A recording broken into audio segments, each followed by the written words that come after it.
Welcome to Nomad Chats, where we dive into the untold stories of nomads shaping their lives beyond borders. I'm Sam, and today I'm joined by Isaac Explores, a traveler and creator known for following curiosity into places that most people would never even go, always with a camera in hand and often alone. Together, we're going to explore what it means to embrace risk, solitude, and the unknown. Isaac, welcome to Nomad Chats. Thank you very much for having me. Yeah, we're so excited you're here. How are you doing today? And where in the world are you joining us from today? I'm very well, thank you. And I'm joining you from Dubai. I'm on a layover to one of my next destinations. I'm not here for long, but I'm making the most of it, like always in any destination I land in. Amazing. Smart. How long are you going to be in Dubai? 24-hour visit, fly-in visit, but I'm just going to do like all the fun things to do in Dubai and then jet off to India, which is my next destination. Okay, so exciting. Well, thanks for fitting this in within your 24 hours. It feels extra special that we're getting to talk to you today. You're in a hotel room, is that right? I am, yes. Okay, one night sleep in Dubai. Love it. So you Hell yeah. are known for traveling to often overlooked destinations. What do you think drives you to take the road less traveled? I feel like it's also more of like a recent desire to want to do this in the last maybe 6 to 12 months. Okay. Especially, I saw so many different things online and also in the news primarily about all these different countries that are just massively, I don't know, there's one narrative for a lot of these countries, and a lot of the time it's very negative. And that sort of sparked a lot of curiosity for me. And I started thinking, is it really true that all these countries are actually as bad as we're told or as dangerous as we're told? And that kind of led me to looking at some of the more less traveled destinations. And I thought, why not go and find out for myself, share my story, and show maybe what the reality is like in these countries. That's really cool. So it's very mission focused and intentional in that way.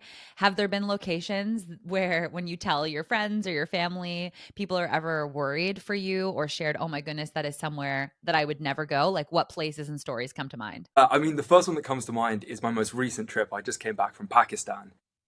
Okay. And a lot of people were a bit skeptical of me going. Understandably, the news does not paint it in the best light, but I knew from a couple of friends that that is not the whole picture, not the whole story of the country, which led me to going over there with two of my other friends, and we explored the country for just under a month, and it was the complete opposite to whatever you've seen online, whatever you've seen on any news articles. It was the opposite to that. It was incredible. When you say it was the opposite of that, paint us a little picture. What do you think I would be surprised by if I went to Pakistan right now? First and foremost, the hospitality.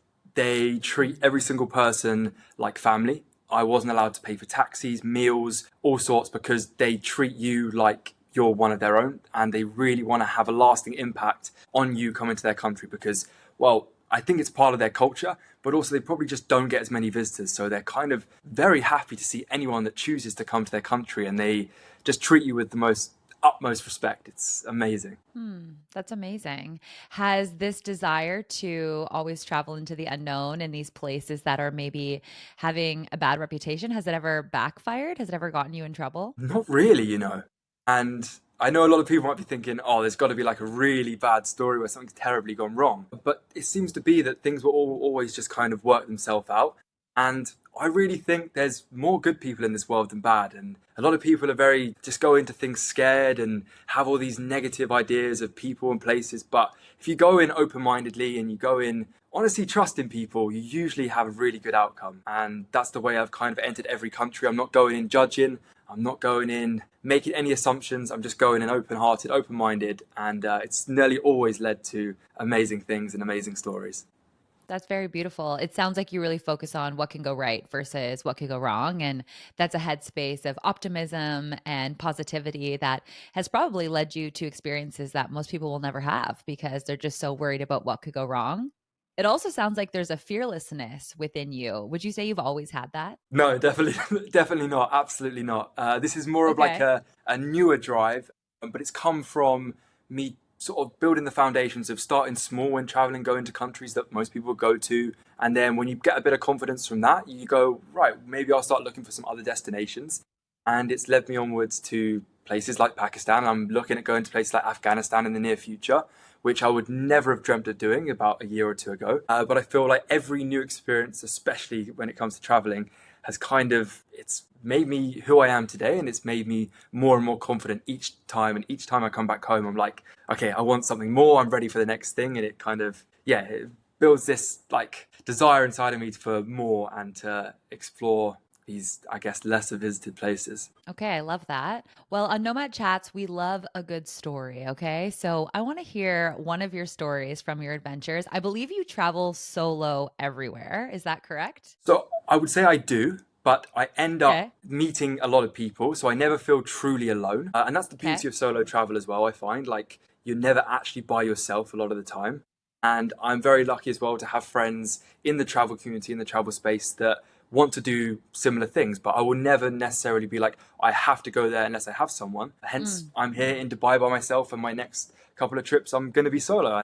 You know, you can't wait around forever for someone, but if there happens to be someone to go with, then amazing. Okay. Can you share a story with us where the fact that you were alone traveling completely changed the outcome of the adventure you were on, either for the better or maybe for the absolute worst?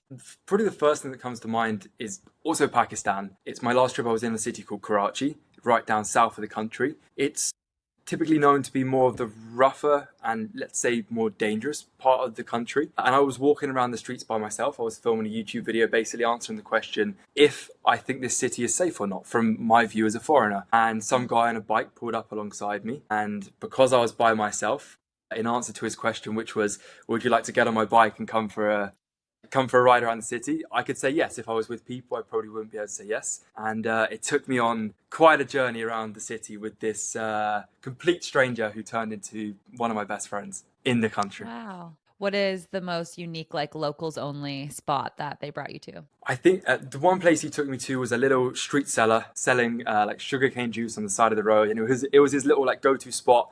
I believe on his way to work each day, and he just wanted to give me a taste of what he knows every single day, which is really wholesome. Yeah. Okay. I love that. And good for you for just hopping on the bike. And again, trusting strangers, assuming it will all work out. And you're right. If you're with a group of friends, that probably wouldn't have happened. So that's a Yeah. good self reflection. Overall, would you say solo travel has been more of an empowering experience or more of a challenging one that you've had to navigate? I'm guessing it's somewhere in between, or sometimes it's one more than the other. How are you finding that balance? And has that evolved since you've been traveling over the years? I first left the UK solo by myself and I moved to Indonesia, moved to Bali, and I was extremely frightened, extremely nervous, and I didn't really know where things would take me.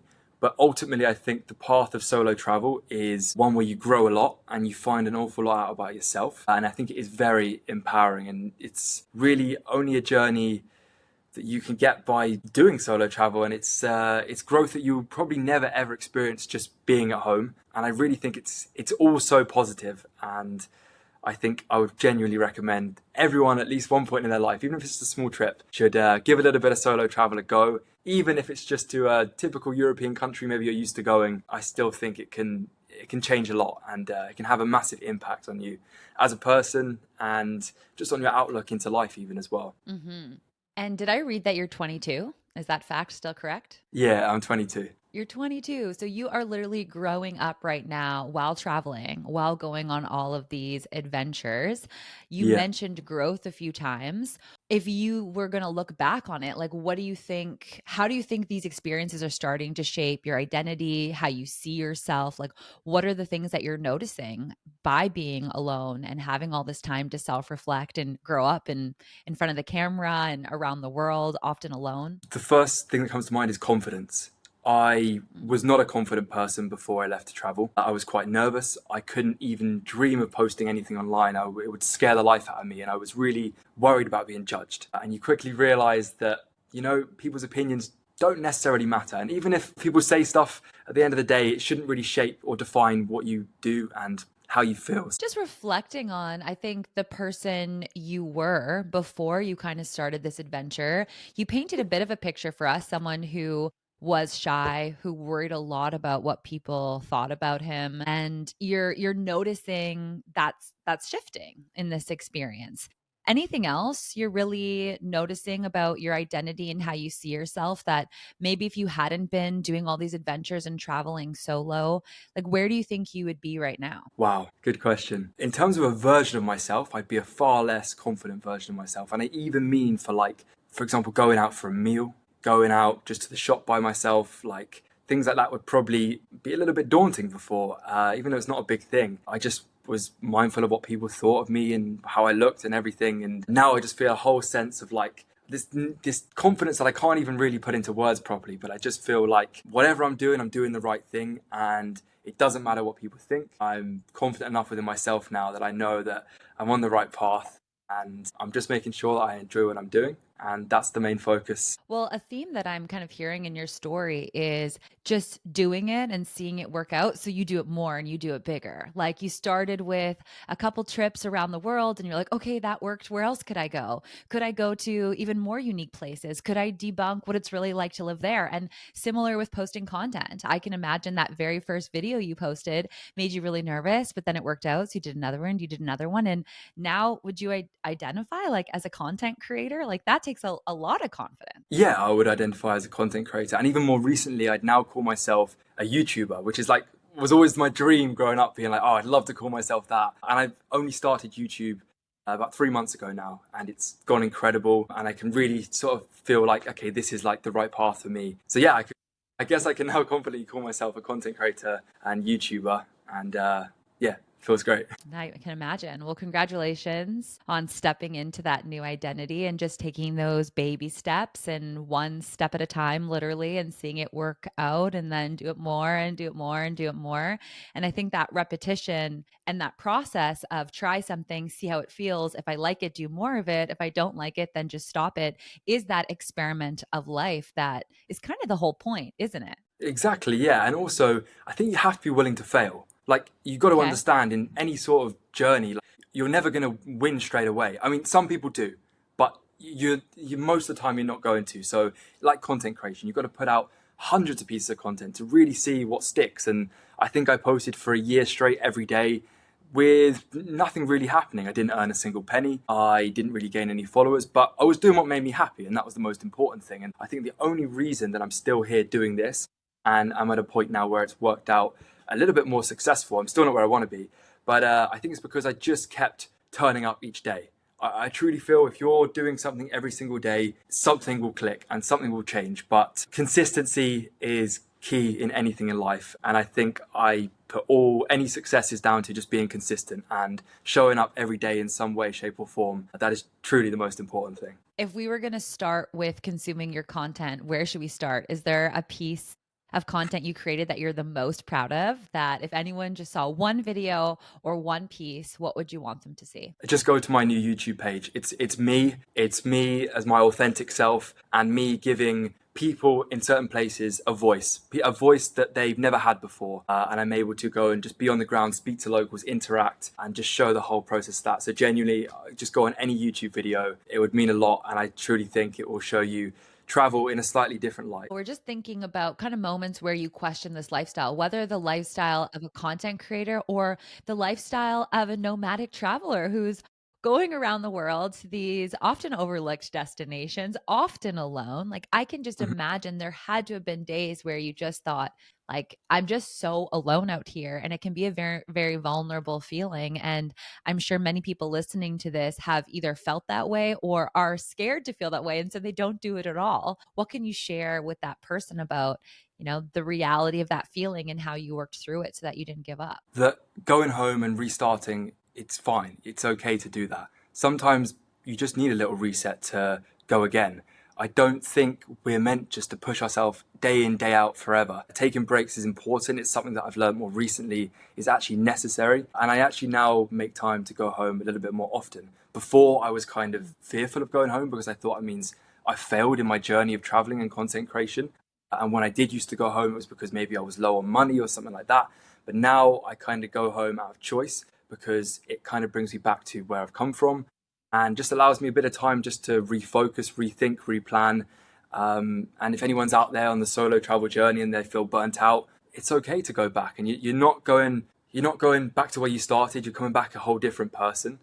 And it just Mm. means you can get ready in a whole different way, in a whole different light. And yeah, just don't be fearful of maybe slowing down and stopping and kind of just taking some time for yourself, because everyone thinks you just need to go, go, go, see as many countries as possible. But I think ultimately, like if you do that, you probably will burn yourself out. And eventually it might lose its magic if you're going about it at such a fast pace and collecting experience after experience after experience without ever having those moments in between where you ground yourself and reflect and Yeah, you soak up the experience you just had. You kind of just gave me a picture of you going home and just being cozy and the familiar and yeah, just taking in everything you had just experienced and like kind of bracing yourself for going back out there for the next level of growth, because often, yeah, it is about traveling and having fun, but I find like a lot of long-term travel, it very much is a personal growth experience where every day you're navigating something new, you're literally putting yourself out there, and that can be a lot on our nervous system. So coming home in between, I imagine that's been really comforting for you. definitely. And I even remember thinking back now to like maybe a year, year and a half ago, I would try and think back like the week before, and I'd done so much, I couldn't even remember everything I did. And these weren't like just Mhm. like going to the cafe, coffee shop. These were like, I climbed a volcano and something, and I was struggling to remember it because I was just non-stop doing the next thing. And, you know, it's all fun and it's great at that moment in time. But sometimes it's like, I think it's important just to slow down and reflect a little bit. And yeah, it's been a nice thing to do now. And I think also where I'm now documenting things in a longer format, I'm a bit more present. Where before I was kind of just trying to get like the highlight moments of my day, and now I just want to be a bit more present and capture things in a, I guess like a just a more of a me way, more of an authentic way that means I'm still in that moment and I'm not forgetting exactly what I've done like before. Hmm. Well, it also sounds like the content you're creating becomes a capsule for you of all of your memories and what you learned from an experience, and is almost like someone's personal journal, but you're putting it out into the world. Does that resonate? Absolutely. I want, especially my new YouTube channel, to be something I look back on in like 40 years and be like, wow, this is a catalogue of all my travels around the world. And I can watch it, you know, in these 20, 30-minute videos and take myself back to those moments and be like, wow, that's what it felt like. I can actually relive it. Where I feel like, you know, short form, as amazing as it is, you don't really get that in depth feeling where you can kind of go through someone's day with them. And also, I find it's also sometimes hard to actually connect with the person because they're only showing you, you know, 10 seconds of them and little bits of their day, which is not always the full picture.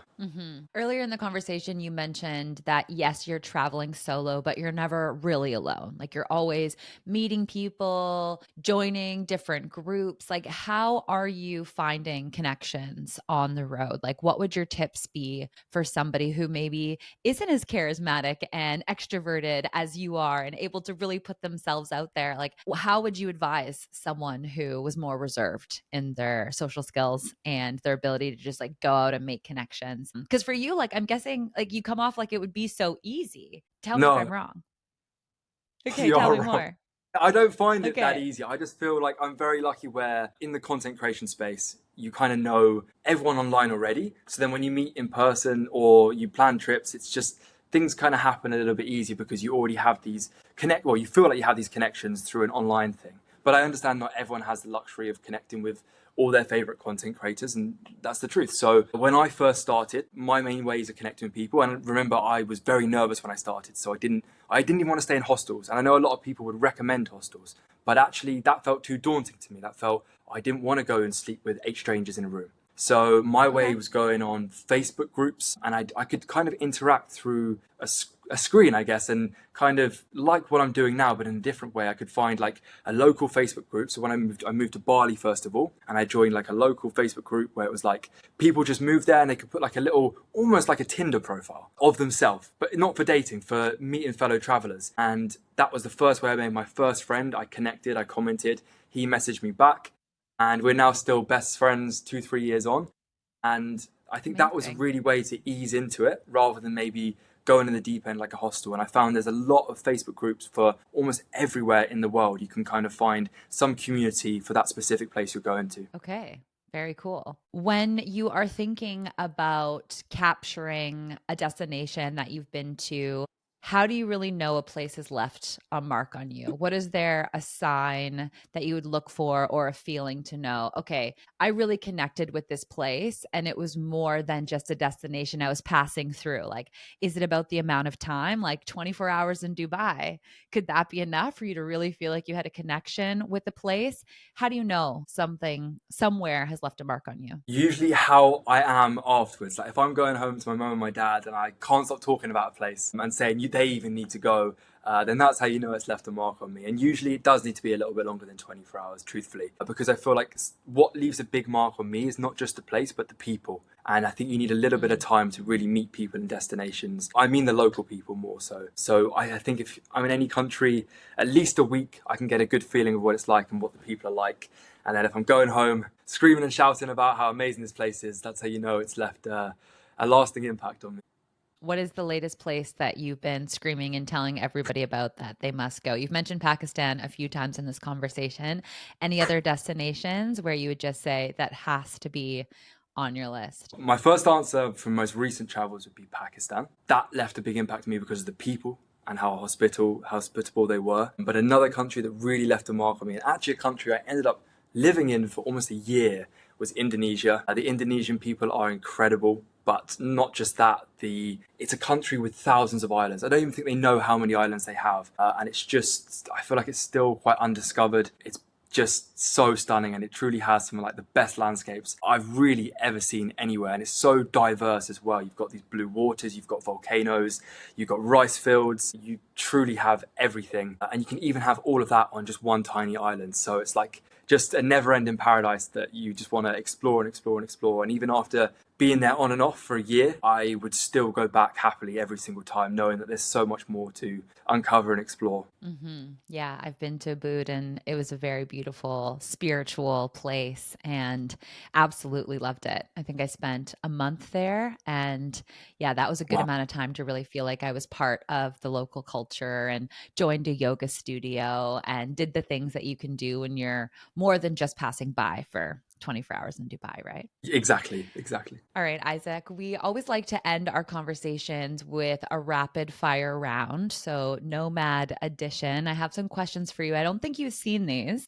So, they're just quick answers. First thing that comes to mind. Are you ready? Yeah, let's go. Okay. Would you rather city chaos or wild nature? It used to be wild nature. Now I like the city chaos because I get to meet all the people and show their stories to my audience. Okay, I think I know this one. Meticulously planned or totally spontaneous? Definitely, totally spontaneous. Okay. A place that surprised you because it felt like home. Indonesia. Weirdest place you've ever slept. On the side of the road in the Sahara Desert in Mauritania. Hostels or camping. Camping. One rule you always follow when exploring somewhere new. Say yes to as much as you can. Love it. And finally, what is your next travel destination? There's multiple, but the literal next one is I'm going to India, and then I'm looking at crossing back into Pakistan for a brief amount of time, and then I'm taking on probably my biggest challenge yet for me, and I'm going to Afghanistan, which is another one of those countries where mum and dad looks at me like I'm crazy, but I just feel like it's my time to go. I feel like I'm ready to explore it. I'm confident enough, and I feel like I have enough knowledge of the country that, yeah, I'm very excited to explore it and also give the local people a voice. Because again, it's a country that's got a lot of negative media coverage, for reasons we all know. So it will now be interesting to see what it's like in 2025, and that is the next month of travels that I have lined up. Amazing. Well, I admire so much the intentionality behind all of that. And I look forward to following along. Isaac, thank you so much for taking us on your journey, just giving us a preview of what it's been like to go to these destinations and the learnings that you've had along the way. You've really reminded us that curiosity and courage, they go hand in hand, but that being alone doesn't mean that you're lost. So, for those listening, if you enjoyed today's chat, don't forget to subscribe, to share with other nomadic friends, people who might be wanting to pursue this lifestyle but are a little scared. See you next time on Nomad Chats, where the road less traveled always has the best stories.